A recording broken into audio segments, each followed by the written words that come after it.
everyone. I'm Heather Dawson, and as always, it's a pleasure bringing you the best of California every week on our show. As we head into wedding season, 3 California cities top the list for most expensive U.S. cities to throw a wedding. Los Angeles ranked number 14th on the list, behind San Francisco at number 6 and San Jose at number 7. On average, catering is the biggest expense at $4,288. The least expensive services include hiring beauty professionals and someone to formally wed the couple.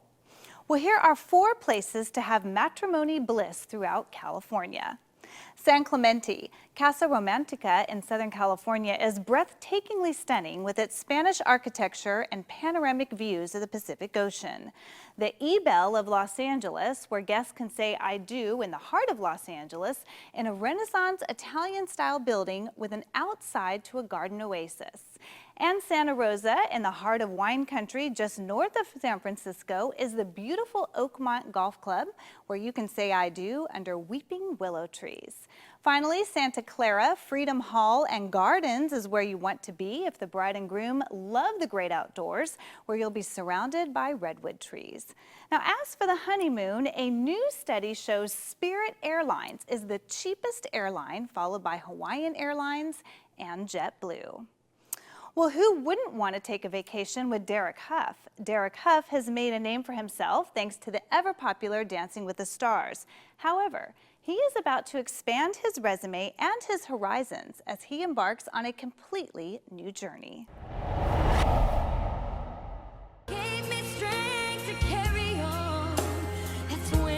After 22 seasons and almost a decade of Dancing with the Stars, Derek Hough is moving on to Dancing in the Rain, in the Broadway rendition of the 1952 film Singing in the Rain for the 2016-2017 Broadway season. You know, I've been doing this for almost 10 years. I've been in this pattern, 2 seasons a year, and to suddenly not do the season, again, it's that uncertainty, it's that fear of like, oh my gosh, this is the unknown, this is the uncertainty, but again, passion lies at the edge of uncertainty. That's where passion, comes alive, when you start to, create different things and discover new things. The move from the popular dance competition show comes on the heel of the 2-time Emmy winner's successful win last season with Bindi Irwin. Derek says he wanted to go out on a high note. It was such a beautiful season last season with Bindi Irwin, and it was just emotionally perfect, and I was just really happy with that. I just kind of wanted to like leave it there for a moment. Always be part of Dance with the Stars in some way, and we'll just see what that is. So I look forward to what that might be. Derek Hough's success is no doubt impressive, but it hasn't always been the case. He says that like most of us, he has struggled with change, but the key to always moving forward is embracing the fear. Derek talks about how he motivates himself in his new book, Taking the Lead, Lessons from a Life in Motion. There's an expression I love, and it's, life doesn't happen to you, it happens for you. And even those moments that you feel like, oh man, why does this always happen to me? Why does this always happen to me? To change the language of that, and it's happening for a reason, to grow from, to learn from, to become a better person, and also just to realize who you really are, who you truly are. Which keeps his life in motion. And from being someone to watch, Derek Hough is now someone to follow as he teams up with the Hilton to help other people achieve their dreams through travel, which Derek says has been a huge part of taking the first step toward his own personal success. I like adventure. For me, it's important to go on these adventures, and it doesn't necessarily have to be like crazy exotic locations. It could be just down the road. But it's to create this life. This is our life, right? This is our movie, if you will, and we're the directors. What kind of movie do we want to direct? And so I love to travel, and when I speak to people, I say like, what do you want to do more of? Like, what do you want to do? And almost every single person says, I want to travel more. I want to go on more adventures. I want to have more variety in my life, but they can't seem to quite pull the trigger or make it happen, and whatever it might be. And that's why I teamed up with Hilton with this project. For more information on Derek's partnership with the Hilton, visit OurStageYourStory.com. Bringing you the best of California, I'm Conchetta DeLuca with California Life. And now let's head to the Great Wall of China to check in with two gold medal ice dancers. Earl Davis and Charlie White have done what no other American ice dancing duo has done. Bring home the gold. Merrill says life since the 2014 Olympics has been a whirlwind. Since the last Olympics, we've really been traveling the world, doing some figure skating tours, traveling for other reasons with sponsors and some speaking engagements. And so we've been having a lot of fun, luckily. And I think just the biggest difference is that our lives are very unpredictable now. So, are they looking for more gold in the 2018 Olympics? We haven't yet decided one way or the other whether or not we're going to compete. You know, like Meryl said, we've been doing so many wonderful things. We've been enjoying all of those opportunities. And a partnership with Team Visa has allowed the duo to enjoy the sights of China. We're here with Visa as part of the 2016 U.S.-China Tourism Year, and we're just so excited to be part of this opportunity to sort of spread the word about how exciting it is to go back and forth between the countries. So, you know, we just want to try to get as many people excited about that as we can, and, you know, through our experiences, we'll be here. We're going to the Great Wall, so we have a lot of opportunities to do that. The hike up the Great Wall is just one of many for hundreds of American tourists to enjoy during the U.S.-China Tourism Year. I think it's going to be a really great opportunity. It's going to be an amazing way for us to encourage people to come to China, see all the amazing things that we see here, and hopefully people will get excited about traveling here. For more information about U.S.-China tourism celebrations, go to visa.com.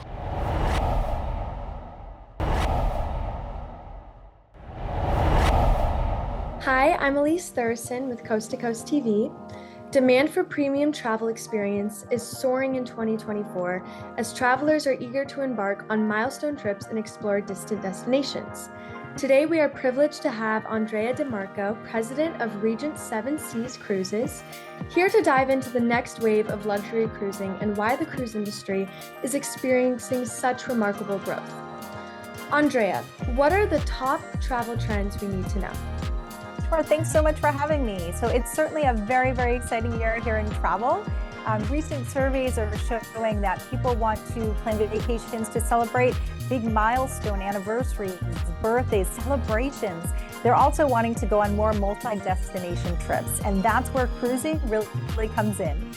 And why should someone consider upgrading to a luxury cruise? So when you think of Regent 7 Seas Cruises, they're the most inclusive luxury experience that you'll find. And when I say inclusive, I mean everything's included. Everything from your shore excursions in every port of call, fine dining across all the restaurants on board our ship, beverages and fine wines, Wi-Fi, gratuities, even valet laundry is included when you come on board. So we will take care of everything. We make it super easy. And when you think about the value that you get when sailing on this ultra luxury experience that's all inclusive, it's better than anything you could ever find on a land vacation alternative. Awesome. And can you share some tips for how to book an all-inclusive luxury cruise? Yes, so you want to go to our website, rssc.com. It includes 173 brand new voyages in 2026 and 2027. We'll visit 550 ports around the world, touching all 7 continents. And you can go and view these itineraries now, start dreaming and exploring, and then be ready to book when they're open for sale on July 24th. Wonderful. And what are some of the most popular destinations for cruising today? Oh, there's so many, but what we tend to see is that Mediterranean is super popular right now. You also have Northern Europe at the top of the list. And Alaska is just such a great way to take a multi-generational trip. We see a lot of families that like to travel to a beautiful 7-night Alaska cruise. Great. And you mentioned your website before, but just one more time, where can we go for more information? Yes, it's rssc.com, or you can contact your travel advisor. Great. Well, thank you for sharing your insights into the future of luxury cruising and the current trends shaping the travel industry. For more information, visit their website or contact their media team directly. Automobile enthusiasts are rejoicing after one classic car show returns to its roots in the Inland Empire. The Rendezvous Back to Route 66 car show has returned to downtown San Bernardino for the first time in 3 years, where it all began. For the past 2 years, the car show was held at the San Manuel Baseball Stadium. Before that, the San Bernardino Convention and Visitors Bureau lost all funding from the city after 22 successful years in the downtown area. What do you think of the car show this year? I like it. I'm glad that it's back where it was and where it should be, in San Bernardino, downtown. Yeah, because we've gone to Riverside, Ontario actually. We don't like it. Yeah, I'm glad it's back. You know, it's not as big as it was, but it'll get there. We'll get it back. We'll get it back. I'm curious to know what's your guys' favorite car? The Cobra. I'm a Corvette man, so yeah, Corvette. Glenn Nix offered to give me a ride on his three-wheeler. How could I pass it up? It's a Volkswagen Trike, purely 100% custom built. It's got a Volkswagen with an engine, Type 3, with an automatic transmission. It's a beautiful cruiser. It does well on all the roads, and it's very comfortable to ride. Then I met the vet lady, who says her Corvette was used as a reference for the official die-cast model sold in stores. Everybody's having a good time. I've even done a walk around and everybody seems to be having fun, listening to the music, watching the cars cruise and sharing stories again. And everybody is elated. Everybody's happy that it's back downtown in San Bernardino. This is where it should be. Correct. Yes, from now till eternity. I've been told organizers are looking to expand next year's rendezvous to 2 days, possibly Friday and Saturday. It's a 1957 Chevrolet Bel Air. Paint is called Black Cherry. Looks black at night, but when it's in the sun, it looks like a cherry.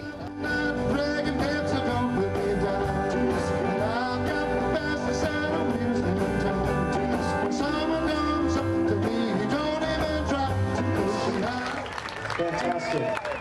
Awesome. Wow, I'll have to show my wife. This year's rendezvous made the top 12 list of exciting car shows not to miss in California. Reporting from downtown San Bernardino, I'm Jason Rasidlo. From Monterey, California to Richmond, Virginia, kids are getting ready to return to school. But infectious disease experts are raising a note of caution. Some dangerous childhood diseases like measles are making a comeback.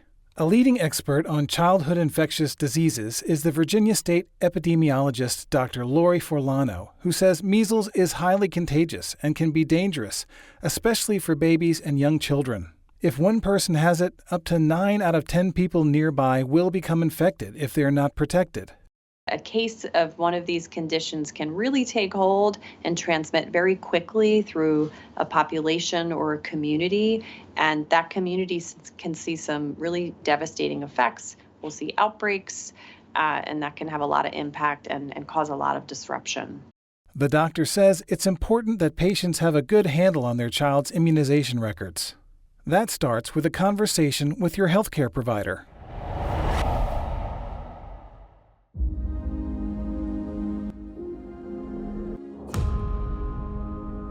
On my 25th birthday, I took myself to see the show, and I felt really alive. I felt like I was floating on air. It had a very personal effect on me. This is a very cinematic show. We would love for you to be our Alphaba. It's been a really long journey. I want you to be our Glinda the Good. I want to make them laugh, to make them sing. We knew that we wanted Wicked to be immersive. If you want to be inside that world, you gotta build it. Physical, tangible sets. We gotta grow 9 million tulips. The train, which takes 2 days to move because it's 16 tons, is here now. It's pretty mind-blowing to think that it can go from drawings and ideas and a dream to sitting here today.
1.5 million women in the U.S. have problems with fertility, according to the latest data by the Centers for Disease Control.